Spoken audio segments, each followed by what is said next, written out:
ඊළඟ ප්‍රතික්‍රියාව ෆීනෝල් සමග. ඒ ප්‍රතික්‍රියාව කලින් වගේම තමයි.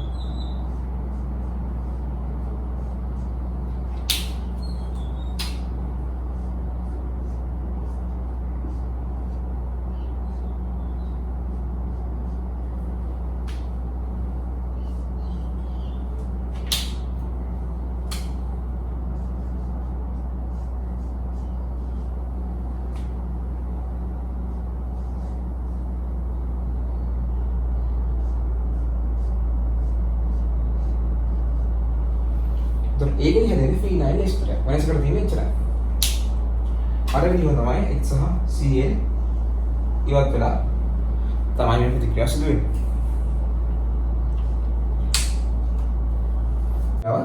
ඇමෝනියා සමග.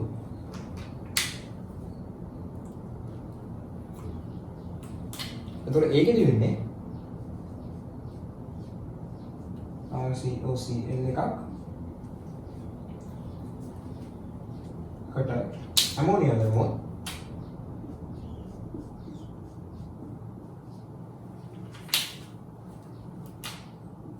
එම ප්‍රතික්‍රියාව මේ ප්‍රතික්‍රියාවේ යන්ත්‍රණය තනිකරම සමානයි අම්ල ක්ලෝරයිඩ් ජලය සමග සිදුවන ප්‍රතික්‍රියාවේ යන්ත්‍රණයට. ඒ කිව්වේ මම කියන්නේ අම්ල ක්ලෝරයිඩ් ජලය සමග සිදුවන ප්‍රතික්‍රියාව තියෙන්නේ. ඒ ප්‍රතික්‍රියාවේ යන්ත්‍රණයට බොහෝ සෙයින් සමානයි මේ ප්‍රතික්‍රියාවේ යන්ත්‍රණය. එහෙනම් මේ ප්‍රතික්‍රියාවේ යන්ත්‍රණය ඉගෙන ගන්න ඒ වගේ යන්ත්‍රණයක් තමයි සිදු වෙන්නේ.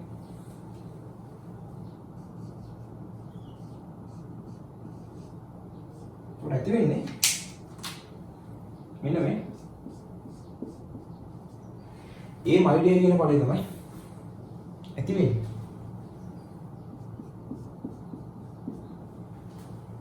ඒ මයිඩියා කියන පදේ ඇති වෙනවා. මේක ඒ මයිඩියක්.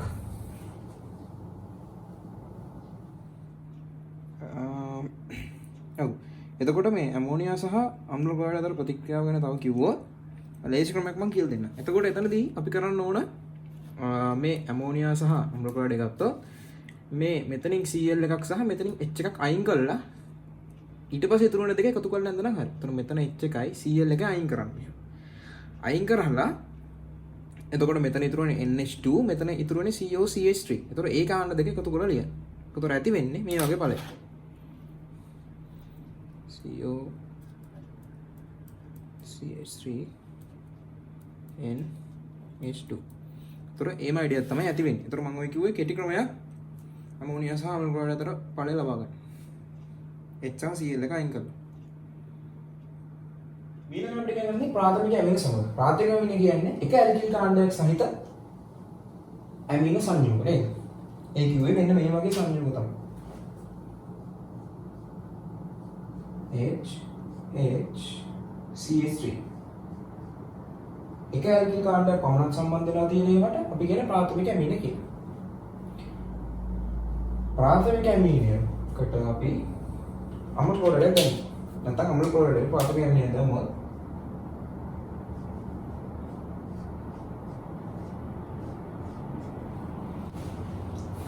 එතකොට මේ ප්‍රතික්‍රියාවත් අර ඇමෝනියා සමග සිදුවන ප්‍රතික්‍රියාව විදිහටම තමයි සිදු වෙන්නේ. එහෙම සිදු වෙලා ඵලය ඇති වෙන්නේ මේ වගේ ඵලයක්.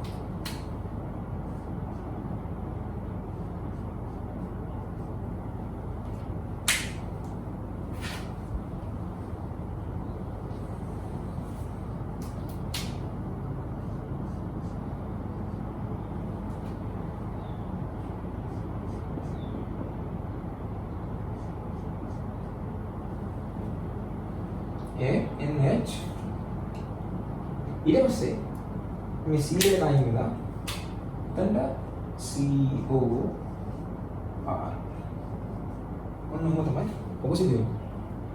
එතකොට මෙතන H එකකුයි Cl එකකුයි අයින් වෙලා සම්බන්ධ වෙන එක තමයි සිදු වෙන්නේ.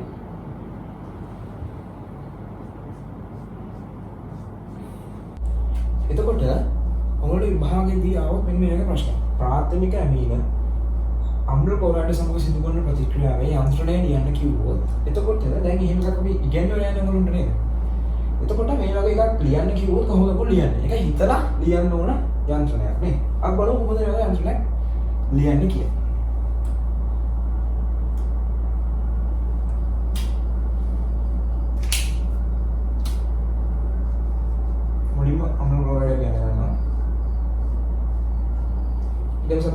ප්‍රාථමික ඇමෝනියා දෙනවා.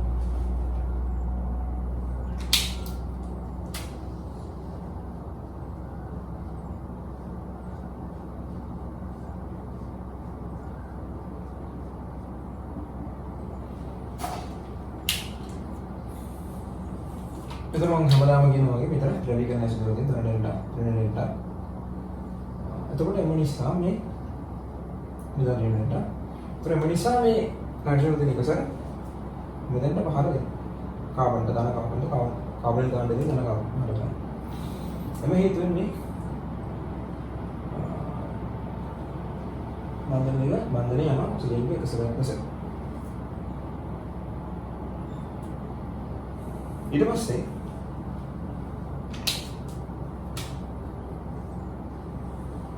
එතකොට ඇති වෙන ඵලය ඇවිල්ලා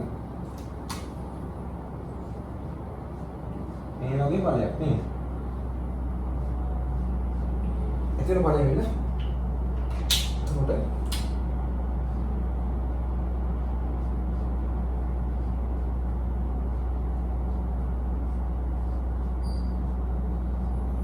මේ වගේ ඵලයක් තමයි ඇති වෙන්නේ නේ. එතකොට මෙතනදී නයිට්‍රජන් ධන ආරෝපණයක් තියෙනවා. නයිට්‍රජන් ධන ආරෝපණයක් තිබුණ හරිම අස්තයි. ඒ නිසා නයිට්‍රජන් බලනවා කොහොමද? ඒ අඩුව පුරව ගන්න. ධන එක අඩු කරගන්න බලනවා. එතකොට මෙයා කරන්නේ මේ එක්ස්ට්‍රා තියෙන බන්ධනයක් අරගෙන එයාගේ අඩුව පුරව ගන්න. හරි. ඒ වගේදී Cl අයින් වෙලා යනවා සහ එකසරේ නැවත බන්ධනයට එකතු වෙනවා. එතකොට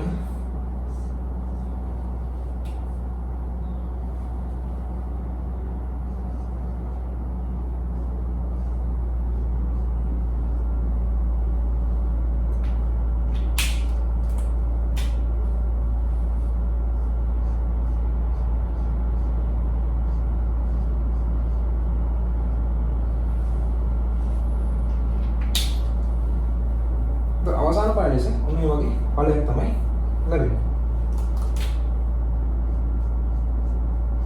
මේ වගේ ඵලයක් තමයි අවසාන පාඩේස වෙන්නේ. එතකොට ওই වගේ යන්ත්‍රණයක් ලියන්න කිව්වොත් ඔන්න ඔය ආකාරයට තමයි යන්ත්‍රණය ලියන්න ඕනේ. තේරුණානේ? ඒක අර ජඩේ සමග ප්‍රතික්‍රියාවේ යන්ත්‍රණයට සමානයි.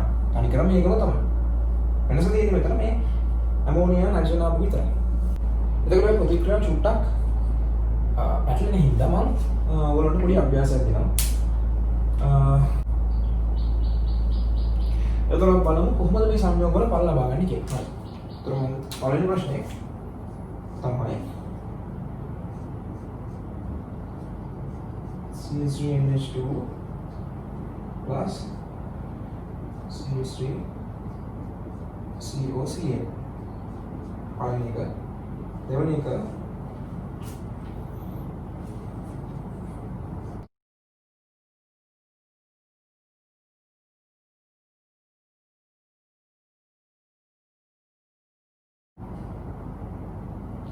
එතකොට ඔය ප්‍රශ්න දෙක අපි කළා. මේ පොඩ්ඩක් මේ ප්‍රතික්‍රියාව පොඩ්ඩක් හුරු වෙමු නේද? එතකොට මෙන්න මේක නම් ඔයගොල්ලන්ට කරගන්න පුළුවන් ඇති. මේ වගේ තිබ්බ තමයි මම දැන් කලින් කියලා දුන්නේ. එතකොට මේක ඔයගොල්ලෝ කරන්න ඕනේ. මම මේක ඕනනම් කියලා දෙන්න. මේකත් වෙනසක් නැහැ. එකම වගේම තමයි. එතකොට අපි මුලින්ම කරන්න ඕන මෙන්න මේ කාණ්ඩේ ලියන්න ඉන්න. තේරුණාද? දැන් ලේසියෙන් මෙන්න මේක ලියලා CH3CO ඔය ටික උතන ගන්න ලියාගත්තා. හරිනේ? එතකොට Cl එක අයින් වෙලා යනවනේ. Cl එක අයින් වෙනවා කියලා මේ C වල තැනට පද සෙට් කරනවා.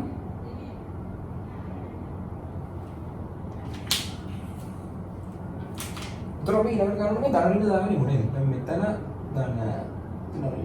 මෙතන දානනේ.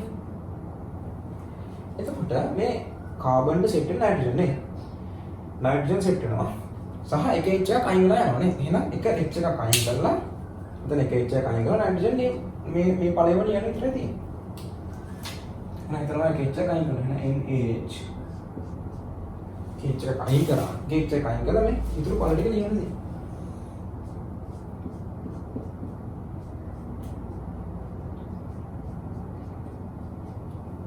හරි ඔන්න ඔය ආකාරයට එතකොට ඵලය ලැබෙනවා. ඕක පොඩ්ඩක් ලියන්න ප්‍රැක්ටිස් වෙන්න ඕනේ. ටිකක් අමාරු කියන්නේ පැටලෙන. අමාරු වුණා. එතකොට ප්‍රාථමික ඇමීනයක් සහ අම්ලකෝණය අතර ප්‍රතික්‍රියාවේ ඵලය ලියන්න කිව්වොත් ඒකට ක්‍රෙඩිට් ක්‍රමය තමයි ප්‍රාථමික ඇමීනයේ තියෙන NH2 කාණ්ඩයේ H එකකුයි අර අම්ලකෝණයේ Cl එකයි අයින් කරලා එන ඵලය අදින්. ඒතර මේ දෙක එහෙම අයින් වෙනවා. ඔය දෙක කොහොම අයින් වෙලා ගිහිල්ලා ඊට පස්සේ එන ඵලය අදින්. එතකොට COCH3 මෙතන H එකයි Cl එකයි ගියා. එහෙනම් මෙතනින් ඉතුරුනේ NH නේ. NH CH3 මම මේ කියන්නේ කෙටි ක්‍රමය.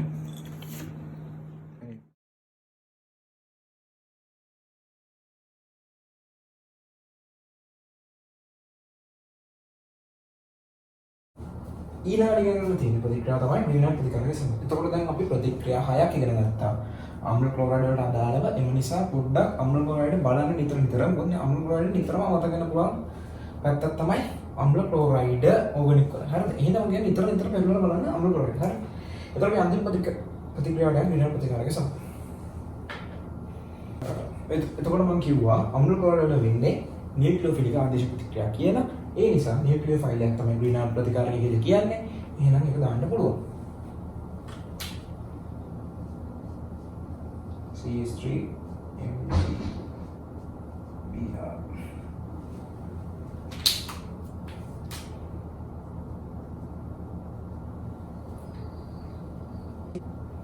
දැන් දන්නවනේ එකතු කරන්න.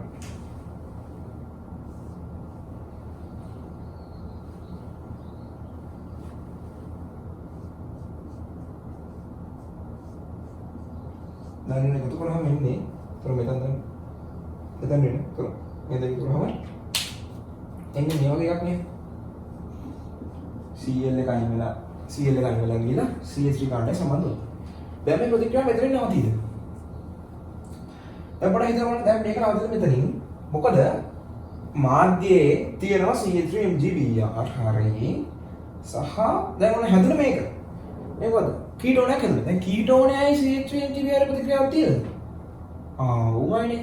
CH3 MgBr යි කීටෝනේ ප්‍රතික්‍රියාව තියෙනවනේ. අය ඇල්ඩිහයිඩ් කියන ප්‍රතික්‍රියා ගන්නවනේ ග්‍රීන්හාල්ට් ප්‍රතිකාරයත් එක්ක. එතන තියෙන නියුක්ලියෝෆිලික් ආකාරය මතක ගන්න. එහෙනම් මේක ආයෙත් ප්‍රතික්‍රියා කරනවා. මේක ආයෙත් ප්‍රතික්‍රියා කරනවා හැදෙනවා.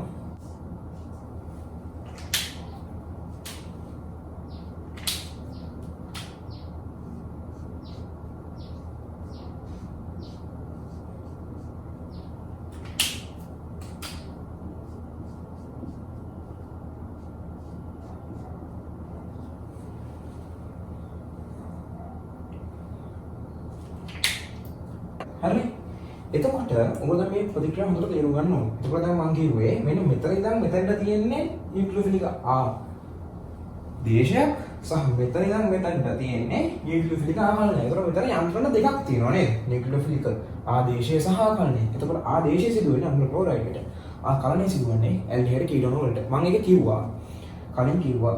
එතකොට මේ ප්‍රතික්‍රියාව ටිකක් වෙනස් ප්‍රතික්‍රියාවක්. ඒ ඉන්න හොඳට මතක තියාගන්න ප්‍රතික්‍රියාවක්. එතකොට අපි ග්‍රීන්හාල්ට් එකක් දැම්මොත් අම්ල ක්ලෝරයිඩ් එකට ඒක සිදු වෙන්නේ මෙන්න මේ ත්‍රිදීක ඇල්කොහොලයක් වඩ පත් වෙනවා නේ. එතකොට මේ ඵලය තමයි කෙලින්ම ලියන්න ඕනේ. මේක දැම්මට පස්සේ ඇති වෙන්නේ මෙන්න මේ ඵලය. මේ ඵලය තමයි කෙලින්ම ලියන්න ඕනේ. හරි?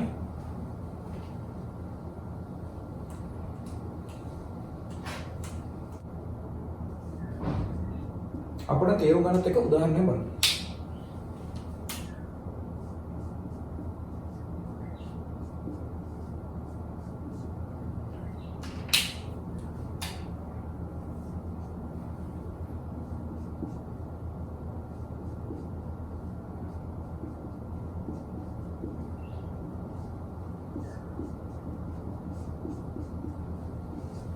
දැන් මෙන්න මේ කියන ප්‍රතික්‍රියාක දෙක CH3 CH2 MgBr කියන ප්‍රතික්‍රියාවක දැම්මොත් මේ අම්ල ක්ලෝරයිඩ් මොකද්ද වෙන්නේ කියලා බලමු.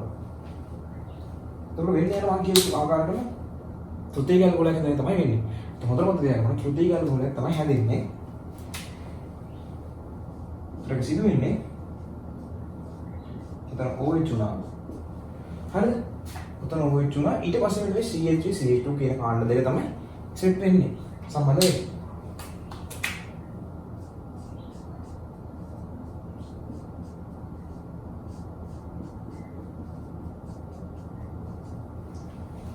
අපිට තේරෙනව නේද? ආයෙත් කිව්වොත් අම්ල ගෝලයට විනාඩියක් දැම්මොත් ඒක ඉවර වෙන්නේ තෘතීයික ඇල්කොහොලකින්.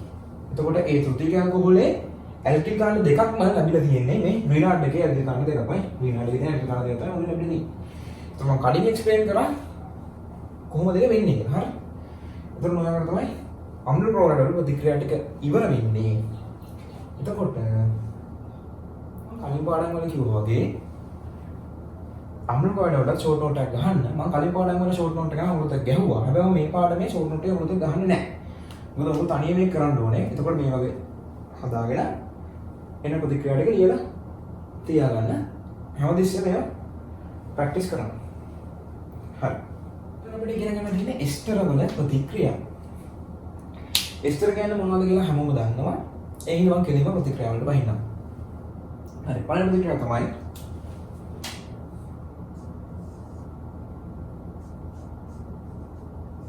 sodium hydroxide solid.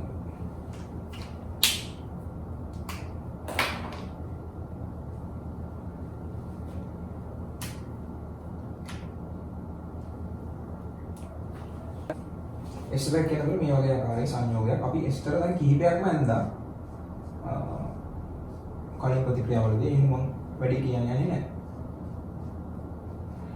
දැන් සෝඩියම් හයිඩ්‍රොක්සයිඩ් දැම්මොත් වෙන්නේ මෙතන ඇත්තට වෙන්නේ විච්ඡේදන ප්‍රතික්‍රියාවක්. හරිද? ඇත්තට වෙන්නේ ජල විච්ඡේදනයක් තමයි වෙන්නේ. එතකොට මෙහිදී වෙන්නේ එස්ටර් එන්නේ මෙතන කැඩෙනවා. එස්ටර් හැදුණු තැනින්ම තමයි කැඩෙන්නේ. මේ එස්ටර් හැදුනේ කාබොක්සිලික් අම්ලකින් සහ ඇල්කොහොලකින්නේ. එතකොට ඒ හැදිච්ච තැනින්ම තමයි කැඩෙන්නේ. එහෙනම් ඒක දෙකට කැඩෙනවා. එතකොට දෙකට කැඩෙනවා මොකද වෙන්නේ?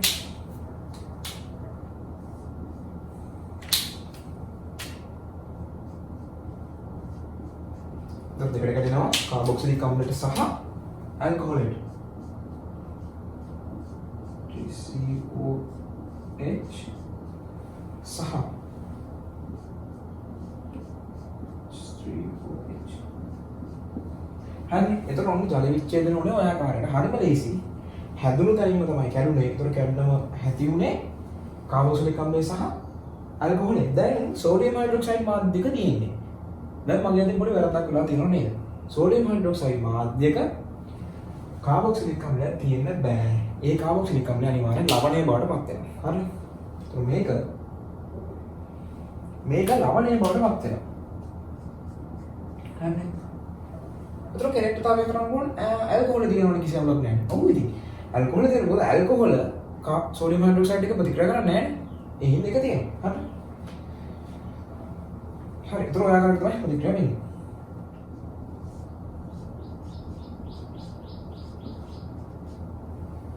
තනුගමන මගින් ජල විච්ඡේදනය.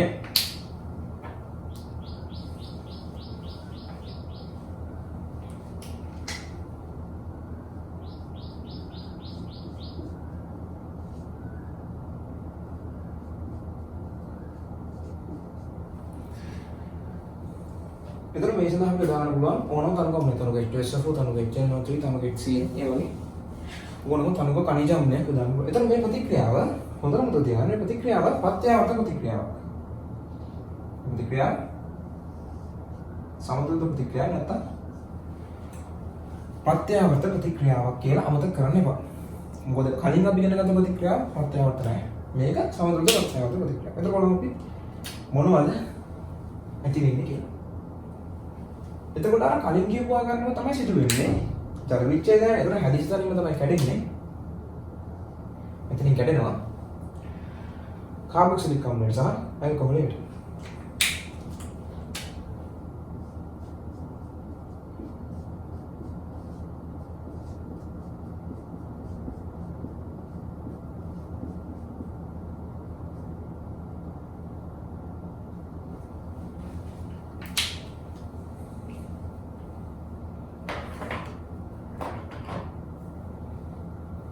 අපිට ඊළඟට ඉගෙන ගන්න දෙන්නේ රිනාඩ් ප්‍රතිකාරකයේ සමග ප්‍රතික්‍රියාව. මේක චුට්ටක් අමාරුයි. ඒ හින්දා හිමීට පැහැදිලිව බලා ගන්න ඕනේ මේක කොහොමද වෙන්නේ කියලා. හරි? චුට්ටක් අමාරුයි මේක.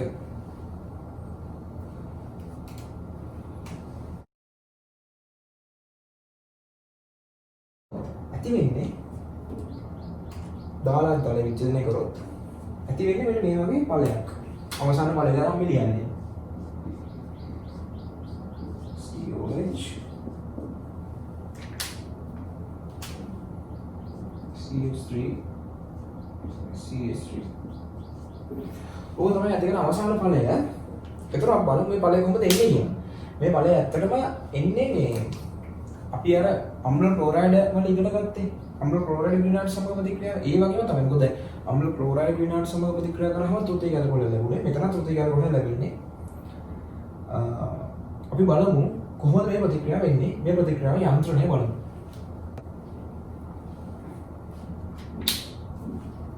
දැන් මෙහිදී ස්තරේ මෙහෙම තියෙනවා. ඊළඟ ප්‍රතිකාරකය පියදවල.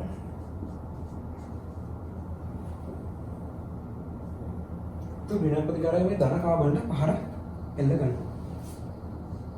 පහර එල්ල කරාම තියෙනවානේ මේ වගේ පහරක්.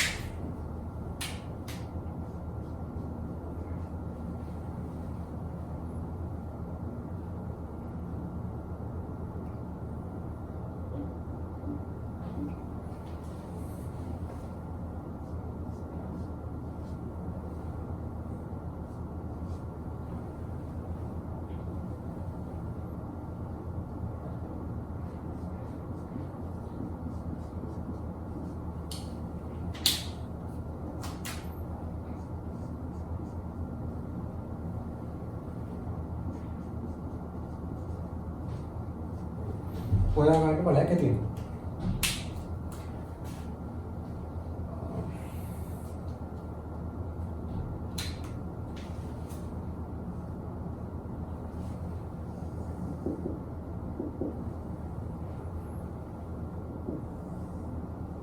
डबल नित्यबंधने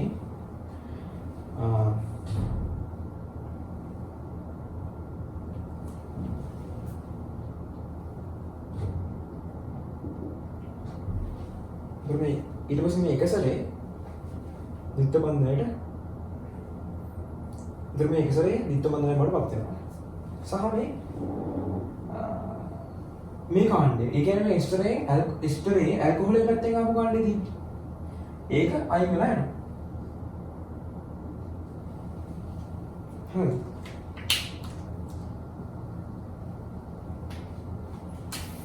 ඉතින් ගියාම මේ වගේ බලයක් තමයි.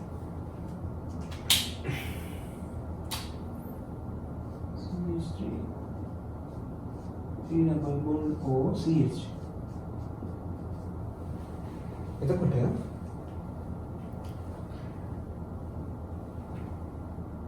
කීටෝනයක් ලැබෙනවා. ඒ කීටෝනය තවදුරටත් CH3GBr කොහොම තියෙන්න බෑනේ. එහෙනම් කීටෝන තවදුරටත් ප්‍රතික්‍රියා කරලා ඇල්කොහොල් බවට පත් වෙනවා නේ.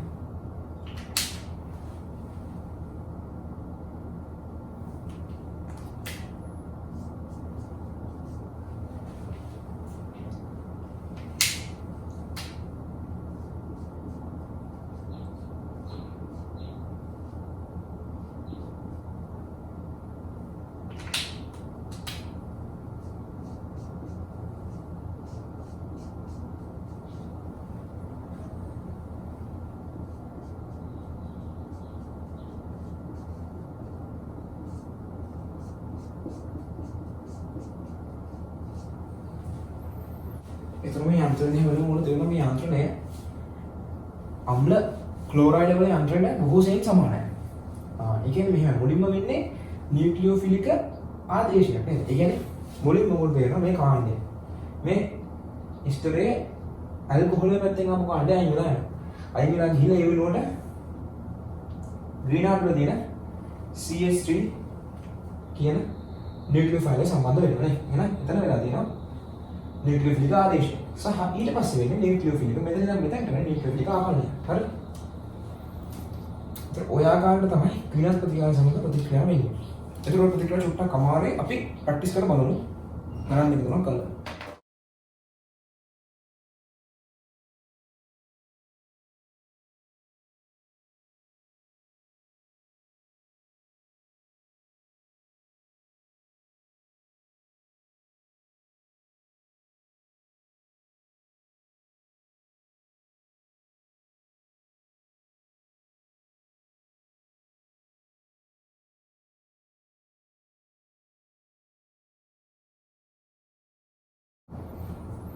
එතරම් බලමු මේ වගේ ස්තරයකට මේ ග්‍රීනාඩ් එක දැම්මොත් මොකද වෙන්නේ කියලා.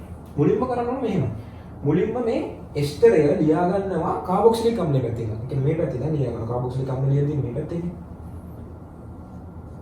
දැන් කාබොක්සිලික් අම්ලයෙන් ආපු කෑල්ල ලියා ගත්තා. CO. අපි දන්නවා දැන් තෘතීය ඇල්කොහොලයක් නැහැදෙන්නේ. එහෙනම් කොහොමද තියන්නේ?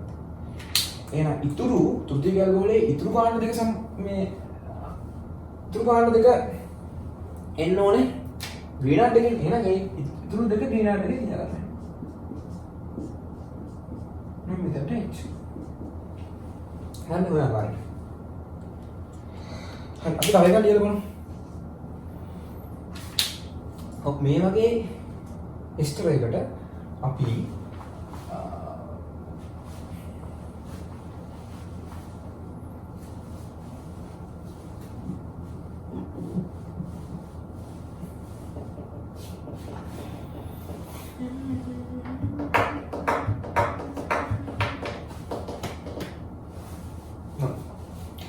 මේ වගේ ස්ටර් එකකට බලමු ග්‍රීනාඩ් ප්‍රතිකාරකේ දැම්මම කොහොමද ප්‍රතික්‍රියාව වෙන්නේ කියලා. දැන් බලන්න මුලින්ම හොයාගන්න ඕනේ ස්ටරේ කාබොක්සිලික් අම්ලයෙන් ආපු කෑල්ල.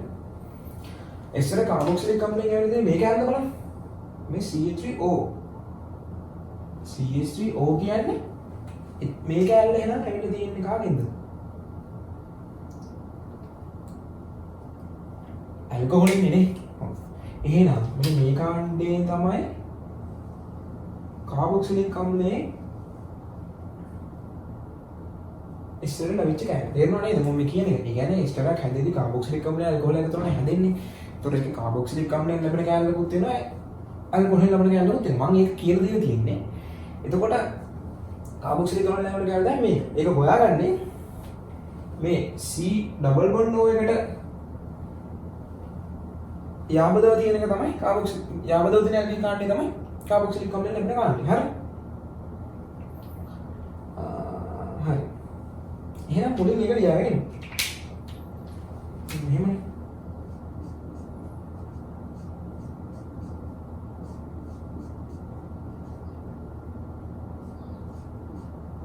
ඒක ලියාගත්තා. එහෙනම් ඉතුරු කාණ්ඩ දෙකේ ඉන්නේ ග්‍රීනාඩ් එකේ නේද? ග්‍රීනාඩ් එකේ ඉන්නේ.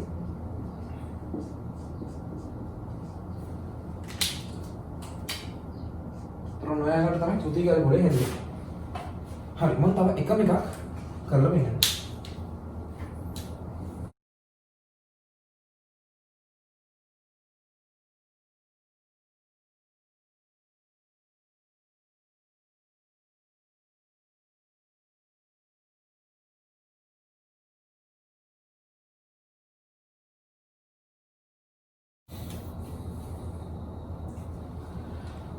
ඔව් එතකොට මේ වගේ ස්ටර් එකකට මේ වගේ වෙනස් ආකාරයේ ග්‍රීනාඩ් එකක් දැම්මොත් මොකද වෙන්නේ කියලා බලමු. ඒතර මම මුලින්ම කිව්වා හැමතිස්සෙම කරන්න ඕනේ ස්ටරේ තියෙන කාබොක්සිලික් අම්ලයෙන් ආපු පැත්ත හොයාගන්න ඕනේ. ඒක හොයාගන්න මම කිව්වේ මේ COO කියන කෑල්ල තියෙන ඒ කෑල්ලට යාබදක තමයි. ඒ කියන්නේ දකුණු පැත්තද වම් පැත්තද කියන එක නෙමෙයි. ඒ COO එකට යාබදව තියෙන ඇල්කිල් කාණ්ඩය. ඒ කියන්නේ මේ තියෙන ඇල්කිල් කාණ්ඩයනේ. ඒ ඇල්කිල් කාණ්ඩය තමයි කාබොක්සිලික් අම්ලයෙන් ආපු කාණ්ඩය වෙන්නේ. එහෙනම් මේක ලියාගන්න මුලින්ම. ඒතර මේ ටික වැඩක් නැහැ.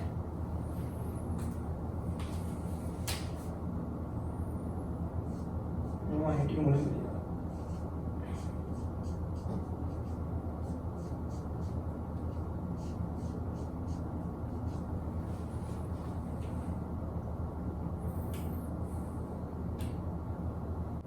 එඩි ගන්න ඕනේ ලියාගත්තා. හරි.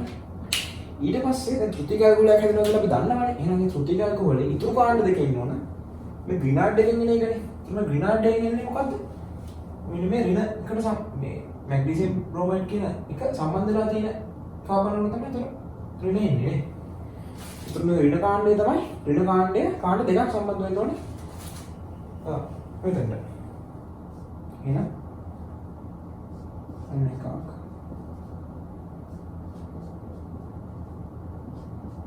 එකයි. තව කාණ්ඩයක් සම්බන්ධ වෙනවා. මොකද කාණ්ඩ දෙකක් සම්බන්ධ වෙනවනේ.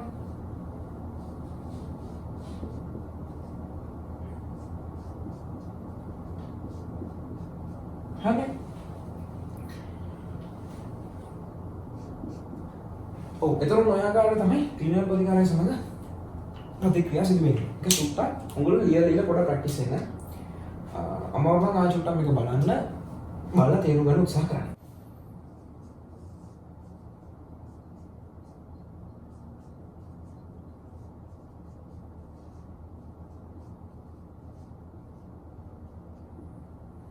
ඊළඟට මේ ගන්න තියෙන්නේ ලිතියම් ඇලුමිනියම් හයිඩ්‍රේට් වලින් ඔක්සිහරණය. මේ ලිතියම් ඇලුමිනියම් හයිඩ්‍රේට් කෙනෙක් කරා. ඔයගොල්ලෝ දැන් හිතාම සමීප ඇති මොකද මම දැන් ඇල්ඩිහයිඩ් කීටෝන වල කියලා දුන්නා. සහ කාබොක්සිලික් අම්ල වලත් කියලා දුන්නා. ඒතර මේ ගොඩක් ඇවිල්ලා තියෙනවානේ. ඊට බලමු මේක කොහොමද එස්ටර් වලට බලපාන්නේ කියලා. ඒතර බලමු කොහොමද මේක එස්ටර් වලට බලපාන්නේ කියලා.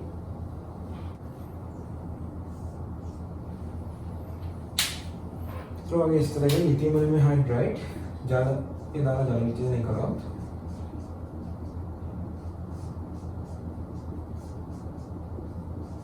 අවසාන ඵලය ලෙස ලැබෙන්නේ ඇල්කොහොල් දෙකක්. හරිම ලේසි. මෙතනින් එන කාබොක්සිලික් අම්ලයත් ඇල්කොහොලයක් වෙනවා. මෙතනින් කැඩෙන ඇල්කොහොල කොහොමද? ඇල්කොහොලම තමයි.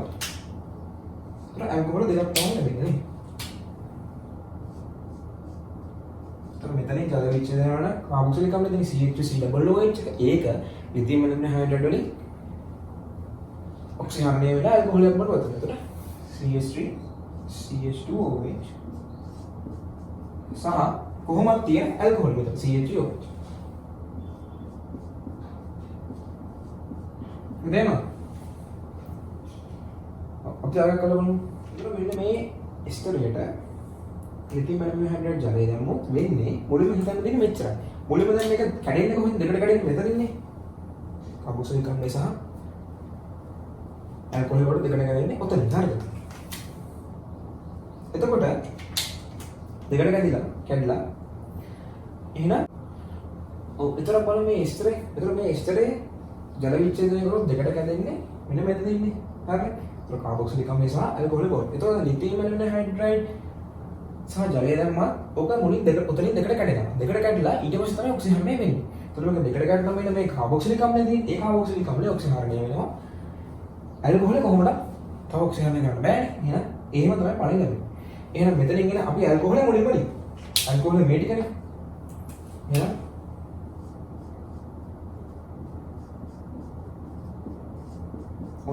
ඔය එන ඇල්කොහොල් ඊට පස්සේ මෙතනින් මේ කාබොක්සිලික් අම්ලය දෙන්නේ මේ. මෙන්න මේ කාණ්ඩේ. නා ඕක ඇල්කොහොල් බවට පත් වෙලා ඔක්සිහරණය වෙනවා තමයි. පණි ලබා දෙන්නේ. මෙතන OH CH2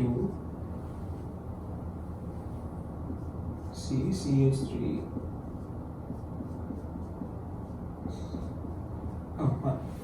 එතකොට ඔය ආකාරයෙන් තමයි පළවෙනි ලබා දෙන්නේ. එතකොට ඔයගොල්ලෝ මතක තියාගන්න මෙච්චරයි. ලිතියම් ඇලුමිනියම් හයිඩ්‍රේට් ඔක්සිහරණය කරද්දී වෙන්නේ ඇල්කොහොල් දෙකක් බවට ඔක්සිහරණය වෙන එක තමයි වෙන්නේ. එස්ටරේ ඇල්කොහොල් දෙකක් බවට පත් වෙනවා. හරිද? එතකොට පළ දෙකක් එනවා.